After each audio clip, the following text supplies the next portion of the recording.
खडूर साहिब से सांसद और वारिस पंजाब दे संगठन के प्रमुख अमृतपाल सिंह को पंजाब एंड हरियाणा हाईकोर्ट से बड़ा झटका लगा है। हाईकोर्ट ने उनके खिलाफ लगाए गए दूसरे राष्ट्रीय सुरक्षा कानून को चुनौती देने वाली याचिका खारिज कर दी है।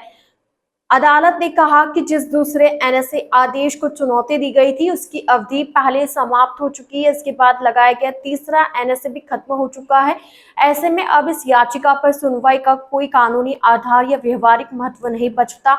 हाईकोर्ट ने अपने आदेश में कहा कि जब संबंधित निरोधात्मक आदेश की अवधि समाप्त हो चुकी हो और परिस्थितियां बदल चुकी हो, तब पुराने आदेश को चुनौती देने वाली याचिका केवल अकादमिक बहस बनकर रह जाती है। इसी आधार पर अदालत ने अमृतपाल सिंह की लंबित याचिका को निरर्थक मानते हुए खारिज कर दिया।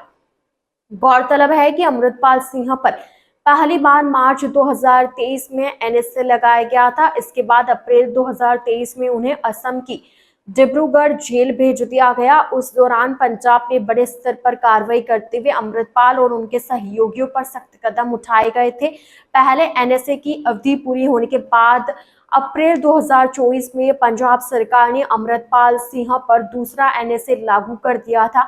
इसी दूसरे निरोधात्मक आदेश को अमृतपाल सिंह ने पंजाब एंड हरियाणा हाईकोर्ट में चुनौती दी थी। हालांकि मामला लंबे समय तक अदालत में लंबित रहा। इसी बीच अप्रैल 2025 में अमृतपाल सिंह पर तीसरी बार भी एनएसए लगा दिया गया था। तीसरे एनएसए को भी हाईकोर्ट में चुनौती दी गई थी, लेकिन पिछले महीने अदालत ने उस याचिका को भी खारिज कर दिया था।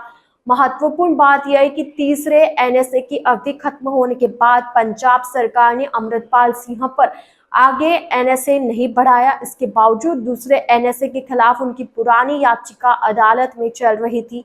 अब हाईकोर्ट ने साफ कहा कि जब दूसरा और तीसरा दोनों एनएसए खत्म हो चुके हैं तो पुराने आदेश को चुनौती देने का अब कोई मतलब नहीं रहा जाता। बता दें कि खडूर साहिब से सांसद और वारिस पंजाब के संगठन के प्रमुख अमृतपाल सिंह को पंजाब एंड हरियाणा हाईकोर्ट से बड़ा झटका लगा है। हाईकोर्ट ने उनके खिलाफ लगाए गए दूसरे राष्ट्रीय सुरक्षा कानून को चुनौती देने वाली याचिका खारिज कर दी है। अदालत ने कहा कि जिस दूसरे एनएसए आदेश को चुनौती दी गई थी उसकी अवधि पहले समाप्त हो चुकी है। इसके बाद लगाया गया तीसरा एनएसए भी खत्म हो चुका है। ऐसे में अब इस याचिका पर सुनवाई का कोई कानूनी आधार या व्यवहारिक महत्व नहीं बचता। हाईकोर्ट ने अपने आदेश में कहा कि जब संबंधित निरोधात्मक आदेश की अवधि समाप्त हो चुकी हो और परिस्थितियां बदल चुकी हो, तब पुराने आदेश को चुनौती देने वाली याचिका केवल अकादमिक बहस बनकर रह जाती है। इसी आधार पर अदालत ने अमृतपाल सिंह की लंबित याचिका को निरर्थक मानते हुए खारिज कर दिया।